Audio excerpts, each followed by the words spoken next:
హైదరాబాద్ లో కన్సల్టేషన్ మరియు 3500 రూపాయల colour Doppler test Avis hospitals లో ఉచితంగా పొందండి. హాయ్ హలో నమస్తే welcome back to Suman TV. ప్రస్తుతం మనతో పాటు ఉన్నారు family counsellor, motivational speaker, public speaker Rajani Ramma గారు. నమస్తే మ్యామ్. నమస్తే నవీన. మేము ఒక కేసు, హస్బెండ్కి 47 ఇయర్స్, వైఫ్కి 27 ఇయర్స్. ఇక్కడ చాలా ఏజ్ గ్యాప్ ఉంది, 20 ఇయర్స్. అయితే అతనికి ఆల్రెడీ ముందు ఒక అఫైర్ ఉంది హస్బెండ్కి. ఈమెకి తెలిసింది, అంటే ఈమె కాల్ హిస్టరీ చూడడం. చాలా మంది వైఫ్స్ కి అలవాటు ఉంటుంది కదా, అంటే అనుమానించే వైఫ్స్ కి అందరూ కాల్ హిస్టరీ చూస్తారు, మొబైల్ చూస్తూ ఉంటారు. అయితే అతను చూసింది, దొరికిపోయాడు. అడిగింది, ఆల్రెడీ తను వీడియో కాల్స్ చేయడము, మాట్లాడడం ఇవన్నీ చేస్తున్నాడు తనతోటి, ఆమెతోటి. అడిగింది ఎవరంటే నాకు తెలియదు, ఆన్సర్ అయితే అది నాకు తెలియదు. చాలా వాకప్ చేసింది వైఫ్. ఏంటంటే తెలిసింది ఆ అమ్మాయి ఇతను ఊరు అమ్మాయి అని చెప్పేసి. సో రిలేషన్ లో ఉన్నారు వీళ్ళు, బిఫోర్ మ్యారేజ్ కాంటాక్ట్ ఉంది. ఇప్పుడు నేను ఏం చేయాలి మేడం, నాకు ఏం చేయాలో అర్థం కావట్లేదు. నేను తీసుకోవాల్సినటువంటి పాత్ ఏంటి అసలు? ఇప్పుడు నేను అన్ని తెలిసిపోయాయి, కలిసే ఉండనా, మరి ఏం చేయను అంటే ఏం చెప్తారు? అంటే అతనికి సెకండ్ మ్యారేజ్ కదా. సెకండ్ మ్యారేజ్ చేసుకున్నప్పుడు అసలు అంత చిన్న అమ్మాయిని ఎందుకు చేసుకోవాల్సి వచ్చిందో నాకు తెలియదు. మనకి ప్రస్తుతం మనకున్న డాటా ప్రకారం అమ్మాయిలు తక్కువ ఉన్నారని కదా. అటువంటి సిచ్యువేషన్లో అంత చిన్న అమ్మాయిని ఎక్కడ దొరకబట్టి పెళ్లి చేసుకున్నాడు అనేది తెలియదు. వీళ్ళు కూడా అసలు ఆలోచించుకోవాలి ముందుగానే. ఇంత 20 ఇయర్స్ గ్యాప్తో చేసుకుంటే మనకి ఎలా ఉంటుంది లైఫ్ అనేది అర్థం చేసుకోవాలి. ఇంకొకటి ఏంటంటే ఆ ఏజ్ ఉన్న మగవాళ్ళకి చాలా రకాల అలవాట్లు ఉంటాయి. ఇప్పుడు మొదటి భార్య ఎప్పుడు చనిపోయిందో మనకు తెలియదు, రెండో పెళ్ళి ఎప్పుడు చేసుకున్నాడో మనకు తెలియదు, ఆ మధ్యలో గ్యాప్ ఎంతో మనకు తెలియదు. ఆ గ్యాప్లో అలవాటు పడ్డాడేమో ఎవరితోనన్నా.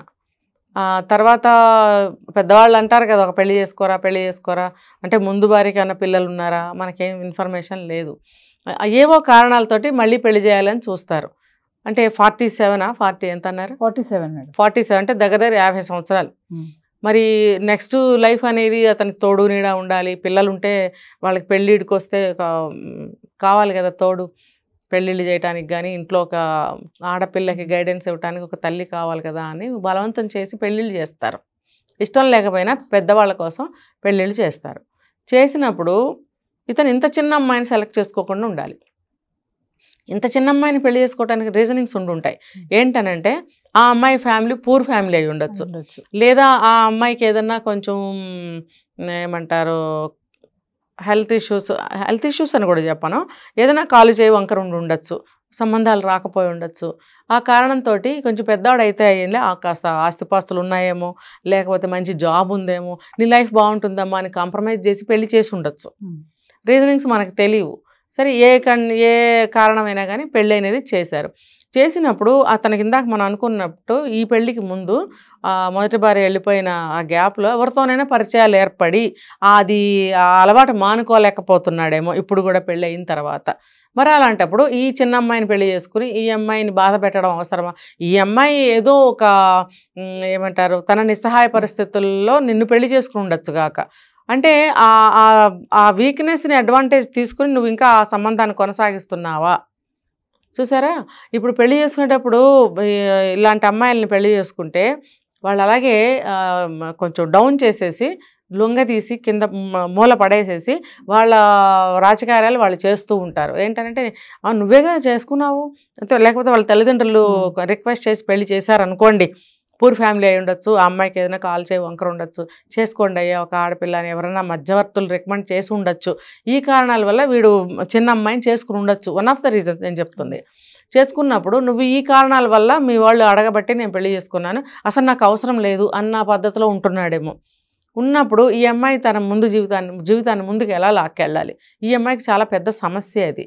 అయితే దీనికి మనం ఎటువంటి సలహా కూడా డైరెక్ట్గా ఇవ్వలేము. ఏదైనా మన కౌన్సిలింగ్కి వస్తే కనుక ఇక్కడ కింద నెంబర్ స్క్రోల్ అవుతూ ఉంటుందండి, దానికి మన కాంటాక్ట్ చేసినట్టయితే నేను పర్సనల్గా చెప్పగలుగుతాను. ఇలాంటి వాటికి జడ్జిమెంట్స్ అనేవి కెమెరా ముఖంగా ఇవ్వకూడదు. ఇదేంటంటే మంచివాళ్ళు కూడా ఇటువంటి విషయాల్లో మనము చేయొచ్చు మేము చేయొచ్చు అనే ఒక ధోరణిలోకి వెళ్ళిపోతారు. కాబట్టి ఇలాంటి వాటికి పర్సనల్గానే మనం సలహాలు ఇవ్వటం జరుగుతుంది.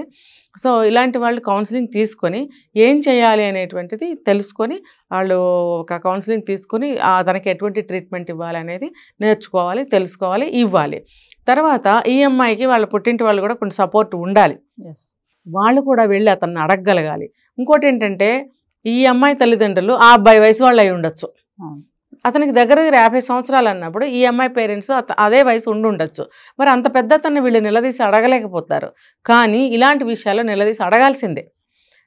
నీకు ఒక భార్య పోయిందో ఉందో వదిలేసిందో, నువ్వు ఈ వయసులో మళ్ళీ రెండో పెళ్ళికి సిద్ధపడ్డావు కాబట్టి మేము పిల్లనివ్వటం జరిగింది. మా నిస్సహాయ స్థితి నీకు అనవసరం. నీకు పిల్ల కావాలి, మా అమ్మాయికి పెళ్ళి కావాలి, చేసాం. 2 అవసరాలు ఒకటే. అలాంటప్పుడు నీకేమన్నా అలవాట్లు ఉంటే మానుకోవాలి కదా నువ్వు అని పంచాయతీలో పెట్టుకొని అడుక్కోవాలి. ఒకళ్ళనొకళ్ళు అడగాలి. అడిగినప్పుడు లేదు అంటే ముందుగానే అసలు అడగాలి. బాబు నీకు ఇంత వయసు కదా, మరి నీకేమన్నా అలవాట్లు ఉన్నాయా, ఉంటే మానుకోగలవా అని ముందుగానే అడగటం తప్పేమీ లేదు ఈ రోజులను బట్టి. మరి అంత చిన్న అమ్మాయి జీవితం పాడవుతుంది కదండి. ఇప్పుడు ఆ అమ్మాయి పొరపాటునే ఒక పిల్లనో కన్నదే అనుకోండి, వాడు ఇంకో 10 ఏళ్లలో డమ్మని పోయాడే అనుకోండి, ఈ అమ్మాయి జీవితం ఏంటి అసలు? ఏ రకంగా చూసిన ఈ అమ్మాయి జీవితం ఏమవుతుంది? ఇప్పుడు భర్త నువ్వు ప్రేమగా లేకపోతుంటివి, నువ్వు మంచిగా నడుచుకోకపోతుంటివి, ఆ అమ్మాయికి మళ్ళీ ఒక బిడ్డ పాప పుడితే నువ్వు మళ్ళీ ఇంకేమన్నా అయితే ఆ అమ్మాయి జీవితం ఇంకేమవుతుంది? ఇవన్నీ ఆలోచించుకోవాల్సిన బాధ్యత ఈ అమ్మాయికి ఎక్కువగా ఉంటుంది. తర్వాత అతన్ని అడగవలసిన బాధ్యత తల్లిదండ్రులకి ఉండింది, ముందు అడగలేదు. ఇప్పుడైనా సరే అడిగి సరి చేయాల్సిన అవసరం ఉంటుంది. ఇంకా పర్సనల్ సలహాల కోసం అయితే కింద నెంబర్ స్క్రోల్ అవుతుందండి, దానికి మీరు కాల్ చేసి కౌన్సిలింగ్ తీసుకుంటే మీకు డైరెక్ట్గా నేను మీకు ఒక సలహా, ఒక జడ్జిమెంట్ నేను ఇవ్వగలుగుతాను. పబ్లిక్లో ఇలాంటివి ఇవ్వకూడదు. Thank you.